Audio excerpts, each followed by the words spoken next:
ሰላም ጤና ይስጥልን የተወደዳችሁ ተመልካቾቻችን እንደምን ቆያችሁ? በዛሬው የእንግዳ ሰዓት ፕሮግራማችን ይዘንላችሁ የቀረብነው እንግዳ በዲላና በአካባቢዎቿ በጋዜጠኝነት ሙያ እጅግ በጣም ብዙ ስራዎችን የሰራ አንጋፋ ጋዜጠኛ፣ ደራሲ፣ የኪነ ጥበብ ባለሙያ፣ የመድረክም ሰው ነው፣ ጨዋታ አዋቂም ነው ይሉታል። ጋዜጠኛ እሸቱ ወርቁ ዛሬ ከዚህ ከተወዳጅ ጋዜጠኛ ጋር ቆይታ ልናደርግ ወደናል። ካፍታ ቆይታ በኋላ ተመልሰን እንገናኛለን።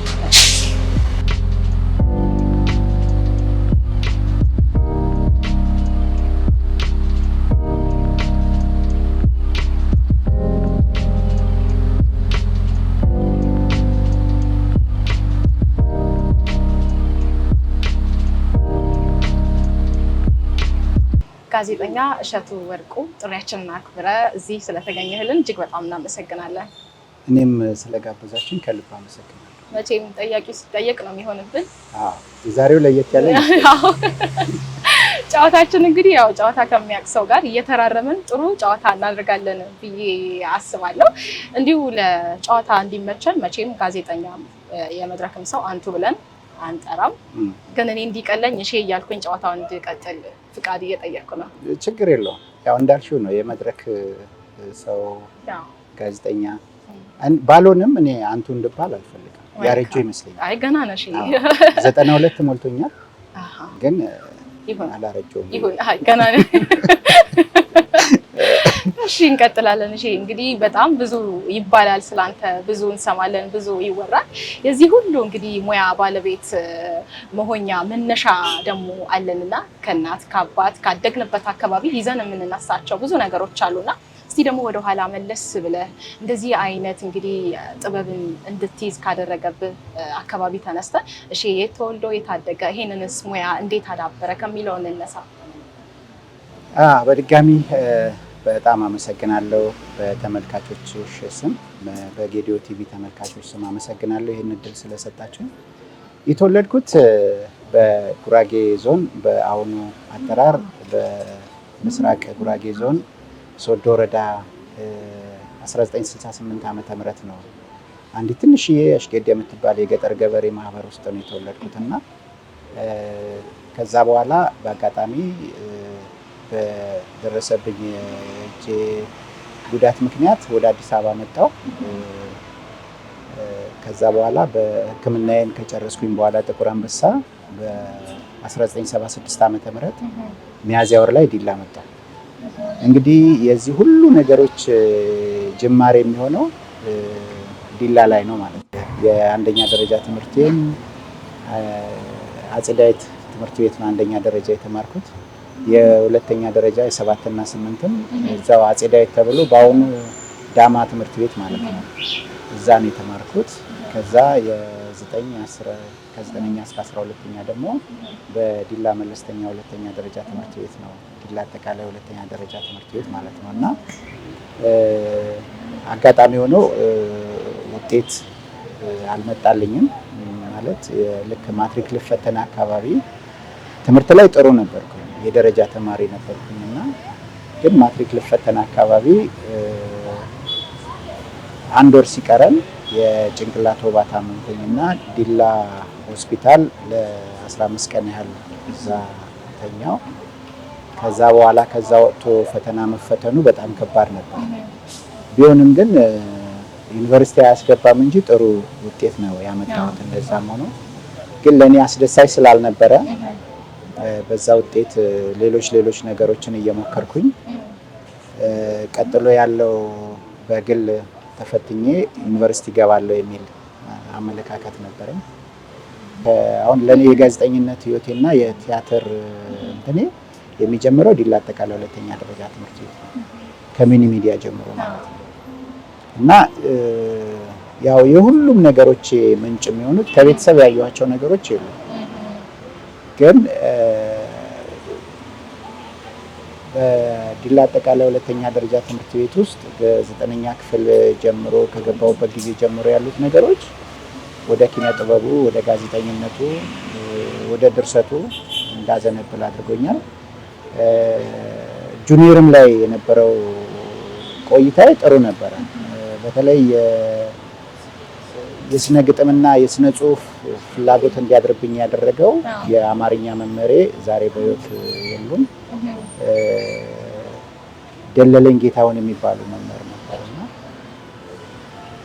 አጋጣሚ ሆኖ እንግሊዘኛ ትምህርቴን እያጠናው 8ኛ ክፍል እያለሁ የ8ኛ ክፍል ደብተሬ ላይ በአማርኛ ግጥም ጻፍኩበት። የአማርኛ የእንግሊዘኛ ደብተር ነው፣ በአማርኛ ግጥም ጻፍኩበትና ከዛ በኋላ የእንግሊዘኛ መምህሬ አሁን እዚህ ሀገር የለም፣ አቶ መምህር ገነት ባልቻ ይባላል። እሱ ቢሮ ወስዶ በጣም ገረፈኝ። እንዴት በእንግሊዘኛ ደብተር ላይ አማርኛ ትጽፋለህ? ይሄ የትምህርቱን የናቅኩ አይነት ነገር መስሎት እሱ በጣም ገረፈኝ።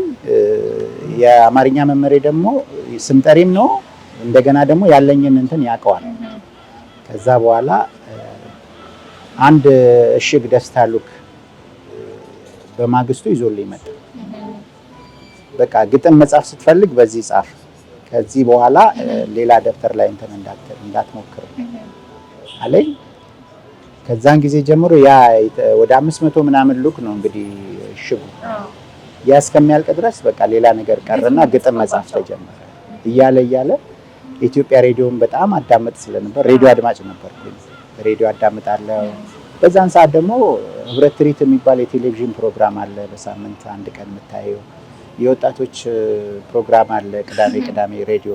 እነዚህ ነገሮች ወደዛው እንድሳብ አደረጉኝ ማለት ነው። መልካም እንግዲህ ያው የተጓዝካቸው ጉዞዎች ማንኛውም ሰው እንግዲህ ለሚወደውና እንግዲህ በደንብ እዛ ቦታ ላይ ደርሳለሁ ብሎ ለሚያስበው ነገር ዋጋ ይከፍላል። እዚህም ያላወራህልን ብዙ ነገሮች ይኖራሉ ዛሬ እዚህ ለመድረስህና የልጅነትን ጊዜ እንግዲህ እንደዚህ ካስታወስከን በልጅነት አምሮ መጀመሪያ ዲላን ስትረግጣት እንዴት አየሃት? እንዴት ተቀበልካት? በልጅነት አምሮ መቼም የሆነ ምስል ይቀረጽብናል። ከዛ በኋላ ያደግክበት መንገድ፣ አስተዳደግ ከትምህርት ጎን ለጎን ምንድን ነበር የምታደርገው?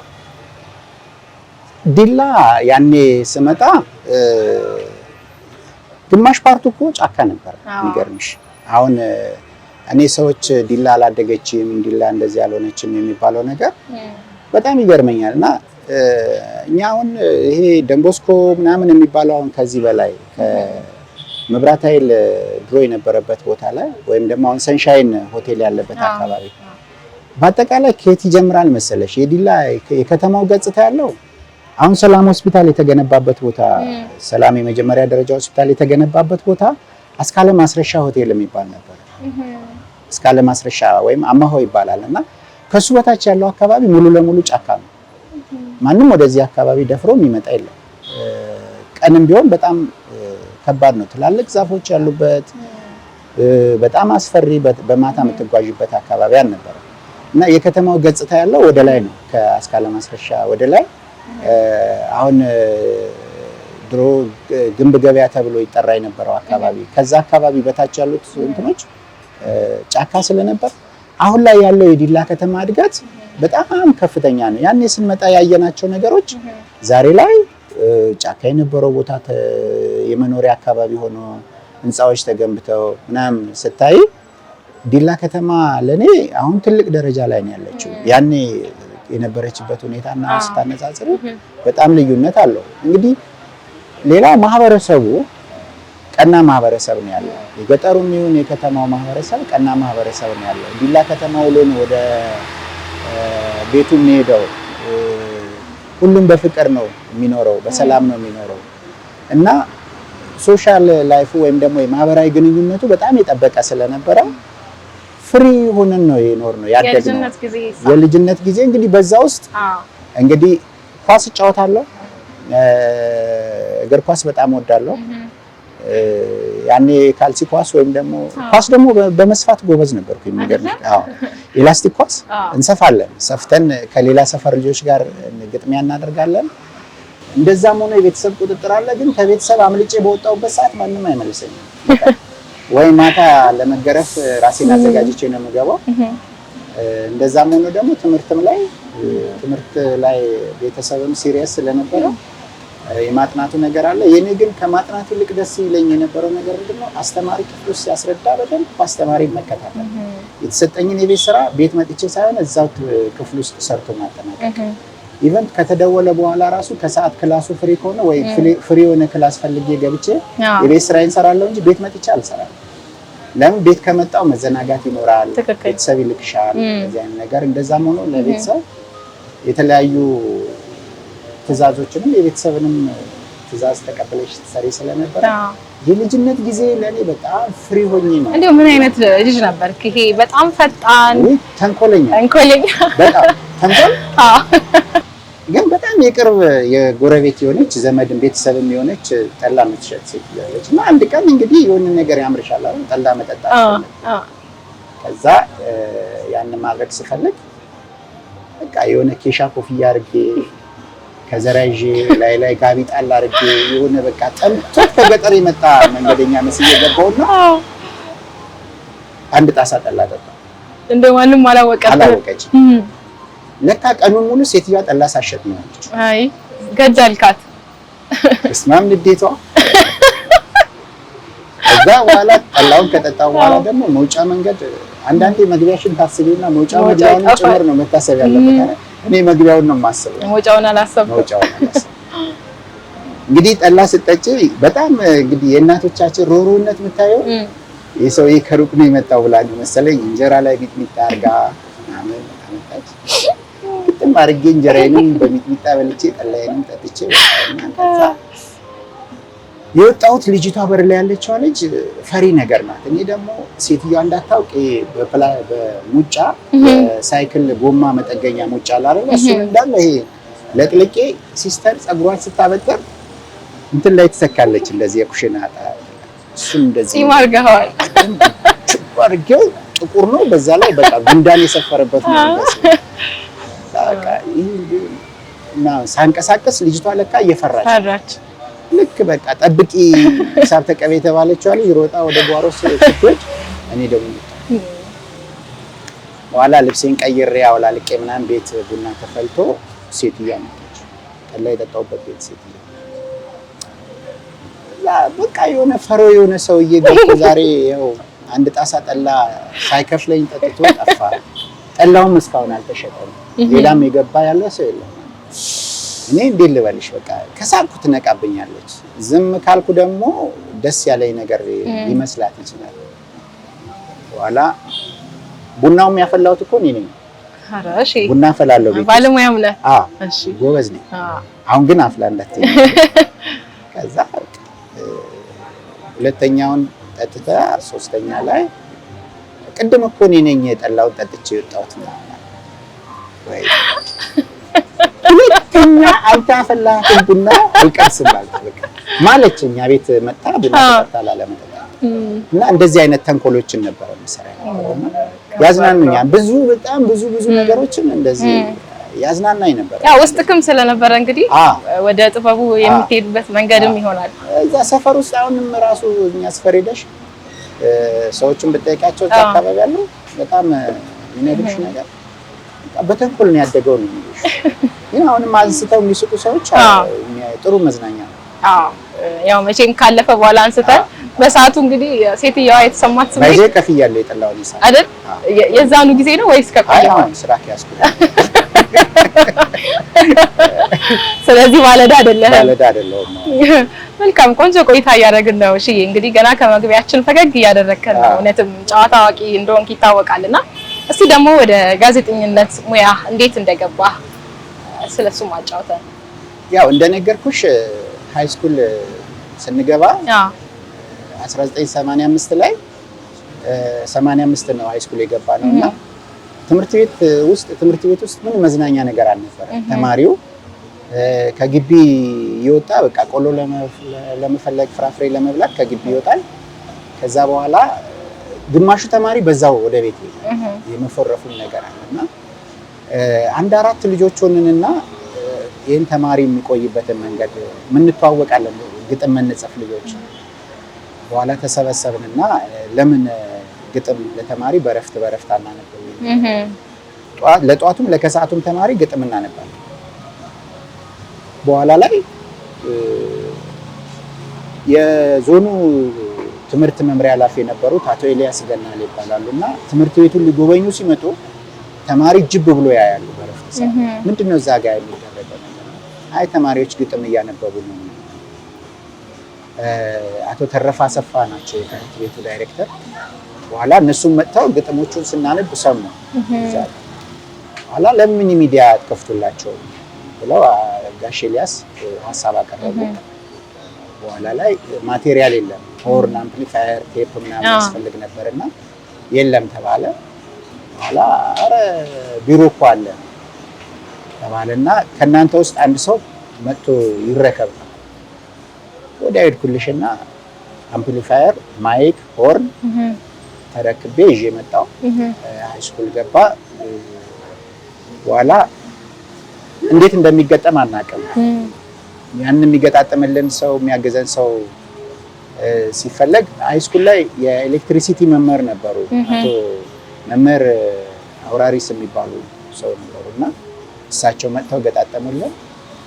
እንግዲህ በተዘጋ ክፍል ውስጥ ሆነሽ ማይክ ይዘሽ ስትይ ድምጽ ይወጣል አይደል? የጋዜጠኝነት ህይወት ያኔ ተጀመረ ማለት ነው። ያኔ ተጀመረ። እንዴ በመጀመሪያ ምንድነው ያቺ ማይክ ከሰራሽ በኋላ ምንድነው ያቀረብክባት? አረ በጣም ብዙ ዜናዎችን እናቀርብ ነበር። ዜና በሳምንት ሃይስኩል ላይ የሃይስኩል ሚኒ ሚዲያ በአገር አቀፍ ታዋቂ ነው። ሃይስኩል በኋላ ዜና አለ። ሰኞ ሰኞ ሙሉ ለሙሉ ዜና ነው የምናቀርበው። ማክሰኞ ከዚህም ከዚያም የሚባል ፕሮግራም አለ። ሮብ ሙሉ ለሙሉ የእንግሊዘኛ ፕሮግራም፣ በእንግሊዘኛ ነው ፕሮግራሞችን የሚቀርቡት። ሐሙስ ደግሞ የተማሪዎች አስተያየት እንላለን። ተማሪዎች ፖስታ ውጪ አስተያየት መቀበያ አለ። ከነሱ የሚመጡ ነገሮች አሉ። አርብም እንደዚሁ የራሱ የሆነ የስፖርት ፕሮግራም አለ። ቲያትሩ፣ የሚኒ ሚዲያው፣ የአካባቢ ጥበቃ ክበቡ፣ ጸረ ድራግ ክለቡ ሃይስኩል ላይ በጥሩ መንገድ የሄድንባቸውና የኛ በተለይ እኔ የራሴን ህይወት ያነጽኩበት ከተለያዩ ነገሮች ራሴን ሴቭ ያደረኩባቸው ጥሩ ናቸው። በኋላ ላይ ያው እንግዲህ እነዚህን መሰረታዊ ነገሮች ይዤ ነው ወደ ቡሌ በ12ኛ ክፍል እንትን ቡሌ የገባሁት ማለት ነው። መልካም እንግዲህ ያው ወደ ቡሌው ከሄደን የልጅነትን ጊዜ ያጠናቀን። እሺ እንግዲህ ቡሌ ሲነሳ አውርቶ አይጠግብም፣ የአንድ ሳንቲም ሁለት ገጽታ ናቸው ይላሉ ወዳጆችክ። ስለ ቡሌ እንግዲህ በጣም በተለየ መልኩ አለክ ፍቅሩ። እስቲ ደግሞ አሁን ወደ ቡሌ እንሂድና መጀመሪያ ከሰራሃቸው ካየሃቸው ብዙ የሚወሩ ነገሮች አሉ። በእርግጥ ያለንበት አካባቢ በተለየ መልኩ ደግሞ አንተ በጣም እጅግ ብዙ አመታትን ቡሌ ላይ ያሳልፈሃልና ቡሌን እንዴት አገኛት? ምን የተለየ ነገር አላት? ለእሺ ቡሌ ምንድናት? እንዴት ትገለጻለች? ቡሌ ለኔ የህይወት መሰረቴ ናት። በተለይ ችግሮችን መቋቋም የምትችይባቸው ብዙ ነገሮች አሉ። በጸዴትስ ክበባቶች፣ በቲያትር ክበባቶች የተማርናቸው ነገሮች ስለነበሩ ያንኑ ይዤ ነው ወደ ቡሌ የገባሁትና ቡሌ ስንቀጠር አጋጣሚ ሆኖ የኔም ጓደኛ ካሜራማን ሆኖ የገባው ልጅ የዲላ ልጅ ነው። ቡሌን አያውቃትም። እኔ እሻላለሁ እንደውም ከአንድም ሁለት ሶስት ጊዜ የኤችአይቪ ኤድስ ለማስተማር ይሄድ ነበረ። ግን በፍጹም ቡሌን እኖርባታለሁ ብዬ አስቤ አላውቅም። ለምን? በጣም ከባድ ነው ለመኖር ማለት ብርዱ፣ አየሩ በጣም ይከብዳል። ትራንስፖርት የለም። ከዚህ ወደ ቡሌ ለመሄድ ትራንስፖርት የለም። አይሱዙ ክፍት አይሱዙ ጠብቀሽ ነው የምትሄጂው። እነዚህ ነገሮች ስንሄድም ጭምር ለማስተማር ስንሄድም እንቸገርባቸው ስለነበረ ይሄ ነገር እንዴት ይሆናል የሚል ነገር ነበርና እንጀራ ስለሆነ ገባው። በኋላ እንደውም ከገባም በኋላ ቤት ለመከራየት የሄድንባቸው ሴትዮዋ ናቸው ያስፈራሩ። ቤት ልንከራይ ስንሄድ ቤት አለ ግን አናከራይም አሉ። ለምን? አይ እናንተ እዚህ ምን ያህል ልትቆዩ ነው ቤት የምትከራዩት? ነገ ከነገ ወዲያ ጥላችሁ ለምትሄዱት ለምን ናምናል? አይ በቃ ቢያንስ የ6 ወር የሙከራ ቅጥር ነው የተሰጠን። 6 ወሯን የግድ እንሞክራለን አለና ቀላልደን ገባ። ስንገባ እንዳልኩሽ ጉሙ ከየት በኩል እንደሚመጣ አታውቂም። ዝናቡ ቤት በኩል እንደሚዘንብ አታውቂም። በዛ ላይ ምግብ በልተሽ ቶሎ ቶሎ ነው የሚርብሽ። ደሞዛችን ደግሞ ትንሽ ናት። እንደፈለግሽ ቶሎ ቶሎ ጥሩ ምግብ የምትበይበትም አይደለም እና ግን በቃ መቋቋም አለብን። የመጣ ነው ለስራ ነው መስራት አለብን ያለውን ነገር ተባለ። ገባን። እኔና ያ ልጅ ነን። አንድ አለቃ ነው ያለን። በነገራችን ላይ እዛ እንድንቆይ ትልቁን መንገድ የጠረገው አለቃችን የነበረው ኃላፊያችን የነበረው አቶ አለማየሁ ዘለቀ ነውና በቃ እሱ እንደ ራሱ ልጆች ነው የሚንከባከበን። የሆነ ቅዝቃዜ ሲመጣ ቅሽር የሚያዞሩ ሰዎች አሉ፣ እነሱን ይጠራልናል። ቅሽር እንጠጣለን። እንደዚህ ራሳችን ሞቅ ሞቅ የሚያደርጉ ነገሮችን እያለን እንደው ብርዱ ተረሳና በሸሚዝ መዞር ተጀመረ። ቡሌን እንኳን ለቀሻል ልትሄጂ 7 ዓመት እዛ ስራዎች መስራት ተጀመረ። ስለ ብሔረሰቡ ባህል፣ ስለ ጌዲዮ ብሔር ባህል ታሪክ ማጥናት ተጀመረ። ማወቅ ፈለገን። እዛ ውስጥ የተጻፉ አንዳንድ ሰነዶችን አገኘን። ከዛ ኢንተረስቲንግ ነው በጣም እነዚህ ነገሮች ፕራክቲስ ማድረግ አለብን ነገር ውስጥ ገባ። በኋላ ወደ ዶክመንተሪ ስራ ስለ ቡሌ ከተማው በቃ ታሪካዊ ነው ስትሰሚ ነው 1882 ነው የተቆረቆረው ከተማው። 1885 የተተከለ ቤተክርስቲያን አለ። እዛ ውስጥ ደግሞ በጣም ብዙ ታሪኮች አሉ። የኢትዮጵያ እንግዲህ የአዲስ አበባም ቀደምት ናት ተብሎ የሚነገርላት ከተማ ነው ቡሌና በዛ እሱ ብቻ አይደለም። አባቶች ሲነግሩን የጌዲዮ ብሔር አንገፋው ሶንጎ ያለው እዛ ትልቁ እንግዲህ ከ3 ሮጋዎች አንደኛው ሮጋ ያ ሱቦ ሮጋ ተብሎ የሚታወቀው ሱቦ፣ ሪቃታ፣ ዲባታ ሮጋ ተብሎ የሚታወቀው እነዚህ በጣም ማራኪ ታሪኮች ናቸው። እዚህ ምንድነው ማድረግ ያለብን? ይሄንን ሰዎች የሚነግሩንን ነገር በስነ ጽሁፍ በዶክመንተሪ ማውጣት መቻል አለብን ብለን ተጨማሪ ሰነዶችን ስናፈላልግ እዛው ቢሮ ላይ ጋሽ ጥላውን ይብዶ የጻፈው ስለ ጌዲዮ ብሔር መጠነኛ ታሪክና የደራሮ አገኘ። ስናየው በጣም ደስ የሚል ነገር ነው። ለዚህ ነገር መውጣት አለበት። ከያሬድ ጋር ያሬድ ይባላል ካሜራማኑ ያሬድ ዮሐንስ 7 ዓመት አንድ መኝታ ላይ አንድ ቤት ውስጥ ነው እና በቃ እኔ ምን እንደምፈልግ ያውቃል፣ እሱ ምን እንደሚፈልግ አውቃለሁና ወንድማማቾች ነን፣ አንለያየም። ከዚህም ስንሄድ አብረን ነው፣ ከዛም እያንዳንዱን ችግሮች የምንወጣው በጋራ ነውና በኋላ ደራሮ የሚባል ነገር አገኘ የተጻፈ። ደራሮ ምንድነው አናውቀውም። የጌዲዮ ብሔር ታሪክ በኋላ እዛ አካባቢ አባሮጋ አሉ እዛው የሱቦሮጋ አባሮጋ አሉ። እሳቸውን ሰዎች አገናኙን፣ ጠየቅናቸው። ይሄ አሁን ያለውን ለአባገዳው ጉማታ የሚሰጠው ስጦታ የሚሰጥበት በአመት አንድ ጊዜ ፈጣሪ የሚመሰገንበት ብዙ ታሪኮችን ነገሩ። የተለያየ ስርዓት አለ። አሁን የሚነግሩን ነገሮች እኛ አናውቃቸውም። ፋጬ የሚባል ነገር አለ የበዓል ከመከበሩ በፊት። ከዛ ጋር ተያይዞ ሌሎች ነገሮች አሉ እነሱ የሚያዩበት መንገድ አለ። ያን እኛ አናውቅም። እናንተ ቀጥሉ፣ እኛ በዚህ እናያለን። አሁን እሺ ላቋርጥህና ለማየት ነው ወይስ ዶክመንተሪ ነው ወይስ የሆነ ጽሁፍ እያዘጋጃችሁ ነው? በዓሉን ለማየት ነው። አዎ ደራሮ የሚከበርበትን መንገድ ነው። አሁን ያን ከዚህ ቀደም አይታችሁም ስለማታውቁ አይተነው ስለማናውቅ የቴሌቪዥን ስራዎችን እንሰራለን። ለደቡብ ሬዲዮና ቴሌቪዥን እንሰራለን። ለኢትዮጵያ ቴሌቪዥን ደቡቦች በሰዓቱ ጥሩ ተባባሪዎች የነበሩ ደቡብ ሬዲዮና ቴሌቪዥን ድርጅት ደቡብ የኔ ዜና ላይ ማህተም አድርገው ይሰጡኛል። ደቡብ ሬዲዮና ቴሌቪዥን ድርጅት ከነካሴቱ ይዤ ቲቪ ላይ እንዲሄድ አደርጋለሁ። የግብርናው ስራ እና ቡሌ በጣም ሰፊ እንግዲህ ብዙ ስራዎችንም እንድትሰራ ከዛ ጎን ለጎን ደግሞ ምን ማጥናት ጀመርን።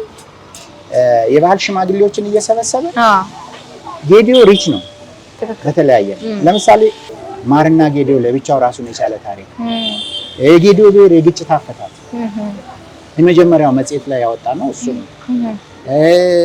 እንደገና የእናቶች ባህላዊ ስርዓት አለ። ጎጎሬ ብለው ሲበደሉ ሲከፉ አደባባይ የሚወጡበት የራሳቸው ስርዓት አላቸው። እነዚህ ስርዓቶች በጽሁፍ ደረጃ እንዲታወቁ ትውልዱ እንዲያውቃቸው በመጽሔት የማሳተምና ሌሎቹንም ተያያዥ ታሪኮች እንደዚህ የሚገርምሽ አሁን ትውልዱ አልተቀበለውም እንጂ ሴት ልጅ በጌዲዮ ብሔር እኮ አትመታም። እናቶች የፈለገ ነገር ጥፋት አጥፍታ ብትመታ እንኳን የምትመታው ስለት ነክ በሆነ ነገር ወይም ደግሞ በዱላ ወይም እሷን በሚጎዳት ጉዳይ አይደለም የምትመታው። የእንሰቱ አገዳ አለ አይደል? የቅጠሉ ግራና ቀኝ ዳቦ የሚደፋበት ቅጠል እሱ መልመለሽ ካነሳሽ በኋላ አገዳው በሱ ነው። እሱም አጥብቆ አይደለም የሚመጣው በቃ እንድትፈራ እንትን ስለት ምናምን አይነሳባት እና እሷም ይከፋታል ያ ነገር። የትኛውም ወንዲውን ትልቅም ትንሽም በወለድኩት ልጅ ተመታው ብላ ነው የምታስበው። ያኔ ቅሬታ ይሰማል። ያኔ ለትውልዱ ጥሩ አይደለም ይባላል። እንደዚህ አይነት ስር ያላቸው ምርጥ እሴቶች ባህሎች አሉና እነዚህ ባህሎች በደንብ ጎልተው ወጥተው ወደ ትውልዱ የሚደርሱበት መንገድ መፍጠር ስለነበረብን ከያሬዶ ጋር የሰራ ነው ይሄንን ነው እና ደራሮ ምትል መጽሔት ነበረች መጀመሪያ ቡሌላ የመጀመሪያ ደራሮ በዛ ሰየም። ከዛ በኋላ ደግሞ ምንድነው ጌዲዮ አገር በቀል ዛፎች አገር በቀል ደንን የመንከባከብ እርሻን የመንከባከብ እንትን እንዳለው ሁሉ ባህል እንዳለው ሁሉ አገር በቀል መድኃኒቶች አሉ። የሁለተኛው ስራችን ያደረግነው እነዚህ አገር በቀል መድኃኒት የሚያውቁ ሰዎችን ሰብስቦ ለሌሎች ፕሮሞት ማድረግ። ለምሳሌ በትንፋሽ የሚያድን ማህበረሰብ እኔ ሌላ ቦታ አላጋጠመኝ፣ እዚህ ነው ያለው። እነዚህ በጣም ከፍተኛ እንትን ላይ ያልደረሱ የካንሰር ህመሞችን የማዳን በሽታዎቹን ደግሞ እንደየ እንትናቸው ይሄ የኔ ነው እኔ ነኝ ማዳን የምችለው ነው እዚህ መድኃኒት። ወጌሻም ከሆነ ወጌሻ ሌላው መድኃኒት በፍታ የሚያድነው ሰውዬ ወጌሻ ስራ ላይ አይገባም። ከዛም ሲያልፍ ደግሞ የእንስሳት ህክምና ነው። አሁን አብዛኞቹ አይተሽ ከሆነ በተለይ የጋማ ከብቶች መድኃኒቱን የሚያውቁ ሰዎች ጌዲዮ ላይ አሉ። እነዛን ሰዎች ኢላልቻ ላይ፣ ሃሮ ላይ፣ ባሱራ ላይ እነዚህን ሰዎች ሰብስቦ ማንነታቸውን የመመዝገብ የሚያውቁት የበሽታ አይነት የማሳወቅ ከዛ በኋላ ደግሞ እነዚህን ሰዎች ለፌዴራል ቅርስ ጥናትና ጥበቃ ባለስልጣን በዛ ላይ እንዲሰሩ እንትን የመስጠት እነዚህ ስራዎች ላይ እንትን እንል ነበርና ሌላው ቱሪስት አትራክሽን ስፍራዎች ቡሌ ላይ ያሉ አሁን ወደ ለረጴ የገቡት ረሳ ዳንጎ፣ ሲካ ፏፏቴ፣ መንታ ፏፏቴዎች አሉ። እነዚህ ለአንድ ስራ ስንወጣ ለግብርና ስራ የምንወጣ ከሆነ 2 ካሴት ነው የምንይዘው። ያን ያው በካሴት ነበር። አንደኛው ለወጣንበት ስራ እንጠቀመዋለን። ሁለተኛው ደግሞ ድንገት ለሚያጋጥሙ እነዚህ ቱሪስት አትራክሽኖች፣ ፏፏቴዎች፣ ዋሻዎች እነዚህ መሰል ነገሮችን ቀርጸን እንሰበስብና መጨረሻ ላይ ያንን የሰበሰብነው ወደ ዶክመንተሪ ቀይረን 2000 ዓመተ ምህረት ላይ በዶክመንተሪ መልክ የመጀመሪያው የጌዲዮ ዞን ዶክመንተሪ ተብሎ የተመዘገበ በታሪክ ደረጃ የሚወራለት እሱ ዶክመንተሪ ነውና ከመልክዓ ምድሩንም ይሄ የደራሮ አካባቢሩንም ጭምር የሚዳስሱ ሁሉንም የሚዳስሱ ትክል ድንጋዮቹ ነው ዋሻዎቹ እነዚህ እና ሌሎች ወጣ ብለንም የሰራ ናቸው። ያኔ የብሔር ብሔረሰቦች ቅርብ አካባቢ ሲከበር እንሄድ ነበር። አዋሳ ላይ እንደዚህ አካባቢዎች ላይ ሄደን እንሰራ ስለነበር እነዚህ ነገሮች ይዘን ነው የመጣ ነውና ቡሌ ላይ መግባታችን ደግሞ በጣም የብዙ ስራ ባለቤት አድርጎን የብዙ ዕውቀት ባለቤት አድርጎን ለዞኑ ሰራን እንላለን እንጂ እኛ ነን ዕውቀት ያገኘነው። በዚህ ነገር እኔ ነኝ ዕውቀት ያገኘው እኔ ነኝ የተጠቀምኩት እና ከቡሌ ደግሞ ወደዚህ መጣው 2003 ላይ በዛው ልክ ቀጠለ። ግን ቡሌ ላይ ከዛ ጎን ለጎን ደግሞ አሁን ከስራ ከወጣሽ በኋላ ያው ጉርዶ አለ አይደል? ምን ስራ አለሽ? እንግዲህ የሆነ ነገር ካልፈጠርሽ ትክክል ወደ መጠጥ ወይም በቃ ያቺን ጊዜ የመኝታው ጊዜ እስኪደርስ ድረስ ወደ ሌላ አላስፈላጊ ነገር ውስጥ ልንገባ እንችላለን ብለን ከያሬድ ጋር ተመካከርንና ምን ጀመርን?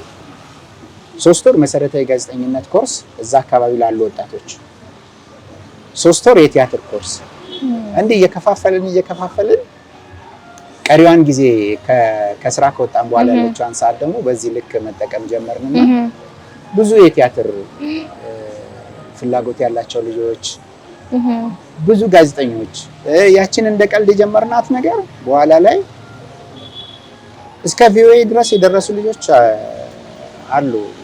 እናንተ አስተምራችሁ ኮርስ ወስደው እንትን ያለው አለና በጣም ደስ የሚል ጊዜ ነበር።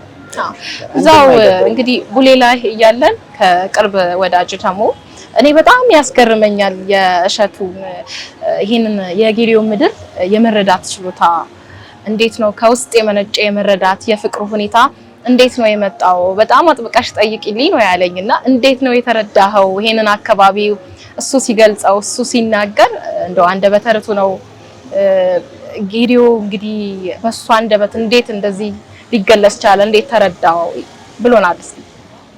ምን መሰለሽ አንደኛ እኔ ሃይ ስኩል ላይ የተማርኩት የአርት ዲፓርትመንት ተማሪ ነበር። እኛ ስንማር ትመርጫለሽ። ከ10 ወደ 11 ስትገቢ ትመርጫለሽ። ሳይንስ፣ አርት፣ አግሪ፣ ኮሜርስ። ስኩል ላይ እንደዛ ይባል ነበር። ውድወርክ፣ ሜታል ወርክ፣ ኤሌክትሪሲቲ እያልሽ አሁን ቴክኒክና ሙያ ላይ ያሉ ትምህርቶች በሙሉ ሃይ ስኩል ላይ ነበር። እዛ ጋር ስትመርጪ እኔ መርጬ የገባሁት አርት ነው እና 11 እና 12 የተማርኩት አርት ነው። አርት ላይ ደግሞ ጂኦግራፊ እና ሂስትሪን ትማሪያለሽ። ሌሎቹ ኮመን ኮርሶች ናቸው። ሂሳብ፣ እንግሊዘኛ፣ አማርኛ እና እኛ ጋር ከአርት ጋር ምን ይጨምራል? ኬሚስትሪን ይጨምራል። ስለዚህ የአርት ተማሪ ስለነበርኩ ለታሪክ ቅርበት አለኝ። ጌዲዮ ደግሞ እንደዚህ አይነት ታሪካዊ ነገሮች በጣም ብዙ ነገሮች ስትገቢ ጀምሮ እንድታይ እንድትመረምሪው እንድትፈትሺው የሚያደርጉ ነገሮች አጋጥመውናል። እንግዲህ ጌዲዮን ብቻ አይደለም። በነገራችን ላይ ጌዲዮ ላይ የሆነ ነገር ሳረግ ከሌሎች አካባቢ ጋር ጓደኞች አሉ በጣም ብዙ። የትም ቦታ ስልክ ደውዬ መረጃ አገኛለሁ እና የሥራ ባልደረቦቼም አሉ እናንተ ጋር እንደዚህ ያለው ይላል። ያኔ በባህልና ማስታወቂያ ይባል በነበረ ሰዓት ሌላው ባህላዊ ሕክምና ላይ ስትመጪ ከካንሰር ጋር የተያያዘ ሕክምና ባህላዊ ሕክምና የሚሰጥ ሌላ ቦታ የትም አታገኝም። ይሄን በግልጽኝነት ኮንፊደንሻል ሆኜ እነግርሻለሁ። ምክንያቱም ስልጠና በሄድኩበት ቦታዎች ላይ እንደዚህ አይነት ነገሮችን አካባቢያችሁ ተሞክሮ ምናምን ሲባል እኔ በስልጠና ቦታ ላይ የማቀርበው የጌዲዮ የአገር በቀል እውቀትን መነሻ አድርጌ እኛ ጋር እንዲያለን ከአባ ገዳውም ጋር ከገዳ ስርዓቱን ጋር ተያይዞ ይሄ የፋጬ ስርዓት ችግር መፍቻው እኛ ጋር እንደዚህ አይነት ነገር አለ እናንተ ጋር አለ ወይ? አብዛኛው የተወሰኑት ነገሮች ይኖራል። ለምሳሌ ችግር መፍቻው ፋጬ ስርዓቱ ላይ እንደየባህሉ ስያሜ ይኖራል። ሲዳማ ጋር ብትሄጂ፣ ወላይታ ላይ ብትሄጂ፣ ጉራጌም ላይ ብትሄጂ አለ እንደዚያ ነው። ግን ይሄ አገር በቀል እውቀቱ ጋር ስትመጪ በተወሰነ መልኩ እዚሁ ብቻ ያሉ ነገሮች አሉና እነዚህ ነገሮች በጣም አትራክት ያደርጉሻል። ሌላው የጌዲዮ አግሮ ፎረስተሪ የመሬት አቀማመጡ በራሱ ታሪካዊ ነው። ታች ሜዳ ላይ የማይበቅል እጽዋት የጌዲዮ ከ35 ሜትር ከባህር ጠለል በላይ እንትን ብሎ በቅሎ ስታይ የሚገርም ነው። ድካም የሚሰማን ከተማ ስንውል ነው። ገጠር ስንሄድ በእግራችን ነው፣ ብዙም ቦታ በእግራችን ነው።